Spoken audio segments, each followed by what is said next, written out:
Olá!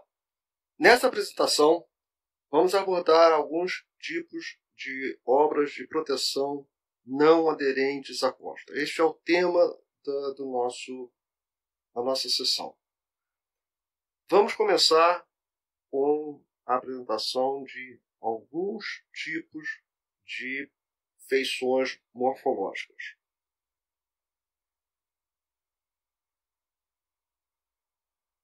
Nas apresentações seguintes, abordaremos problemas típicos e obras de proteção que não sejam aquelas aderentes, ou seja, ao longo da costa.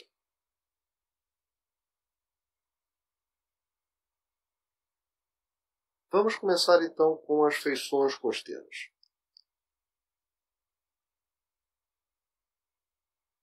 Iniciamos nossa viagem no litoral setentrional do Rio Grande do Norte, próximo à localidade de Guamaré e da ilha do Pontal do Tubarão. Analisem com bastante cuidado essa imagem e anotem aquilo que vocês considerarem interessante. Nessa seta amarela é a restinga de tubarão. Acompanhem o local indicado pela seta como que ela varia ao longo do tempo.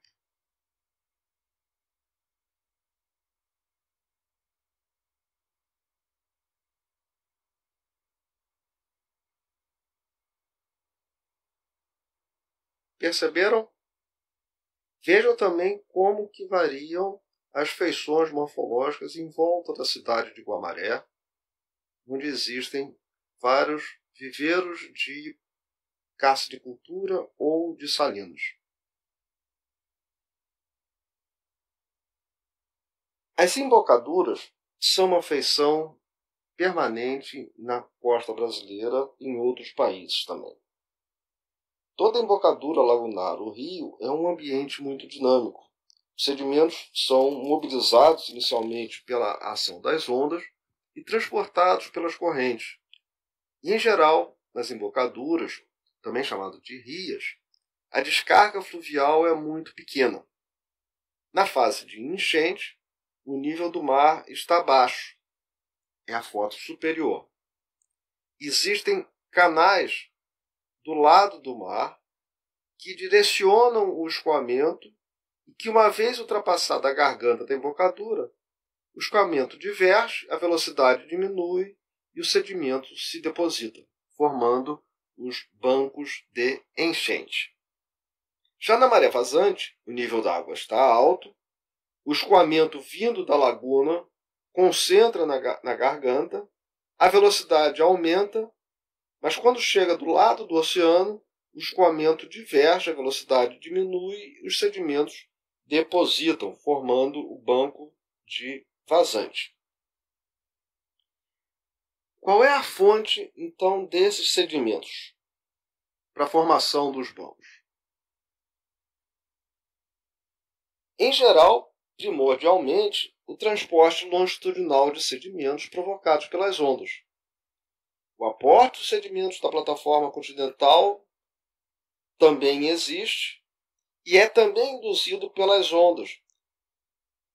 A cada onda que passa, devido à simetria das velocidades, o sedimento do fundo é levado em direção à costa.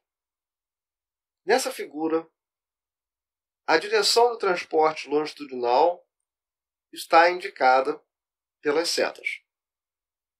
As ondas provêm de nordeste, como está mostrado na foto, considerando que o norte, estaria orientado na direção vertical.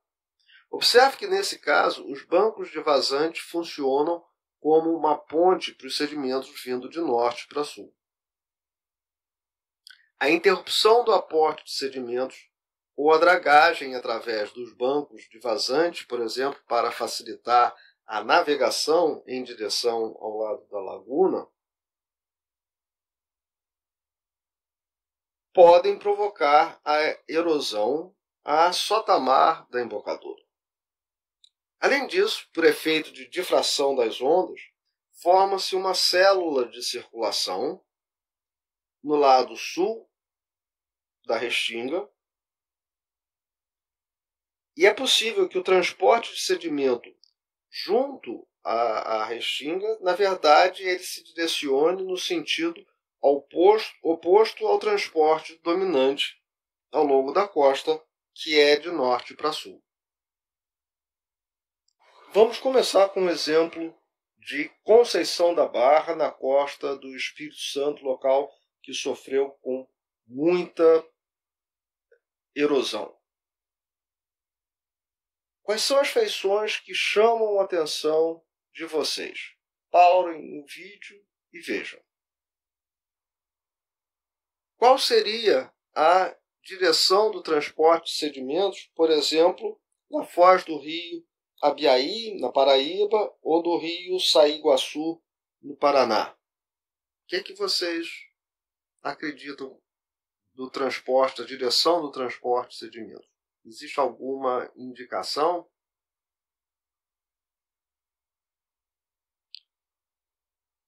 Segundo exemplo de feições morfológicas importantes é a praia de Enseada. Praias de Enseada são aquelas onde os sedimentos ficam retidos entre barreiras de transporte de sedimentos, como promontórios.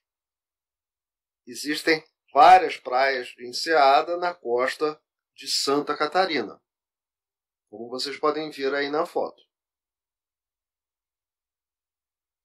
Sylvester e outros pesquisadores observaram que várias praias apresentam um formato geométrico característico, descrito como uma espiral, onde a distância r entre um determinado ponto E, chamado de ponto focal, e a linha de costa, está relacionado ao ângulo θ. Para cada ângulo θ existe uma determinada distância r.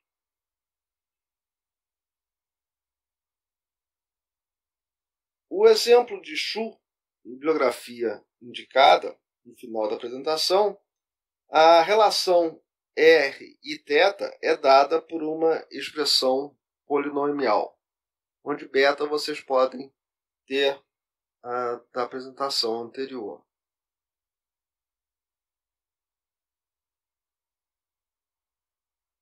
Então, essas duas apresentações, elas indicam alguns exemplos de espirais que foram testadas para o desenvolvimento de praias, principalmente quando existe a colocação de uma barreira de transporte de sedimentos, como pode ser um mole, como pode ser uma ponta rochosa.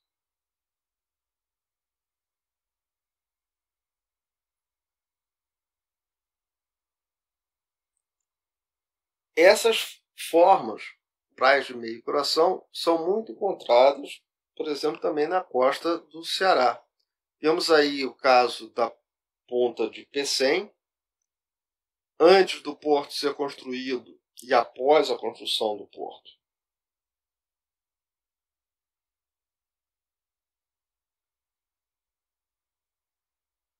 Em vários pontos da costa, observam-se saliências ao longo de um alinhamento principal da linha de costa. Muitas vezes estão associados à existência de ilhas ao largo, como no caso das Ilhas Maricás. Considere que o nível do mar já esteve 100 metros abaixo do atual. Consequentemente, a linha de costa estaria também mais avançada. E aí teria construção. E essa feição, ela está associada à difração das ondas, como no caso da praia da Marina Porto Búzios, em Búzios, onde a presença da ilha promove a difração das ondas e também faz com que a arrebentação na sombra da ilha seja menor do que no resto da praia. Consequentemente, o setup na sombra da ilha, devido à onda, vai ser mais baixo do que o setup nas áreas onde a onda incide naturalmente sem a influência da onda. Então vai haver um setup mais alto para o setup mais baixo na sombra da ilha, uma formação da corrente longitudinal, além da diferença de ângulo. Então, não apenas o ângulo de incidência da onda, mas também a variação do setup, ou seja, a variação da altura da onda da arrebentação ao longo da praia, influencia no transporte litorâneo. Quando a barreira está posicionada suficientemente próxima à praia, existe uma conexão entre a barreira e a praia, formando um istmo denominado de túmulo. Esse daí é o caso, por exemplo, no Pontal de Senambetiba, aqui no Rio de Janeiro. E observem com bastante atenção a difração das ondas e como que elas também são irradiadas a partir da ilhota.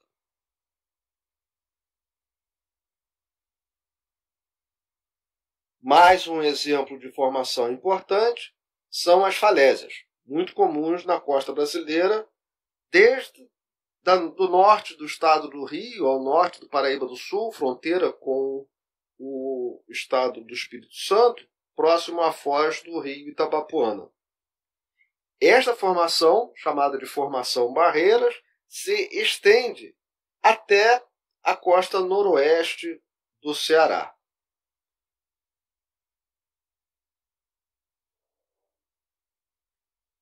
Essa falésia, na chamada Enseada dos Golfinhos, mais ou menos a 30 quilômetros a sul de Natal, percebe-se a existência de falésias que vão sendo degradadas ao longo do tempo, na medida em que as ondas em maré alta atingem esse terreno, e mais ao fundo a gente vê a presença de dunas e a ocupação da costa. Nós vamos ver em mais detalhe. Na costa inglesa, há vários trechos com falésias atingidos por ondas e que vibram quando as ondas atingem a falésia ou arrebentam na plataforma em frente à falésia. E isso provoca uma vibração do terreno, principalmente no caso de tempestades, quando se formam microsismos, em geral com 2 vezes a frequência da onda, ou na presença de ondas de infragravidade. E isso está associado, por exemplo, à presença de mares bidirecionais. Formam-se ondas bicromáticos e bidirecionais.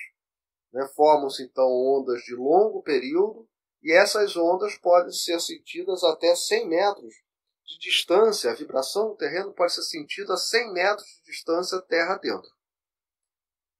Mas a ação mecânica das ondas promove o desmoronamento de falésias. Vale a pena vocês visitarem os links indicados e assistirem aos vídeos.